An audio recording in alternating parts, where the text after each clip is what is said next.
ఆటపాటకు మొదటి ఆది గురువమ్మ మంచి మాట చెప్పే బంగారు బొమ్మ 5 ఏళ్ల వయసులో పలక చేతికిచ్చి బడికి ఓ బిడ్డని బతుకు బాట చూపి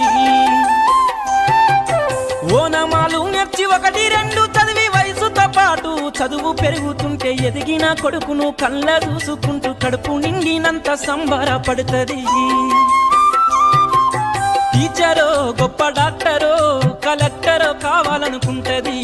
మనసున్న తల్లి మన అమ్మ కమ్మని కలలెన్నో మదిలోన కంటది జన్మనిచ్చిన అమ్మ రాజ్యబమ్మ కాదు జగమంత జన్మంత కొలిచేటి దైవము అమ్మా కమ్మనైనా అమ్మ పాట వింటే ఎంత మధురమో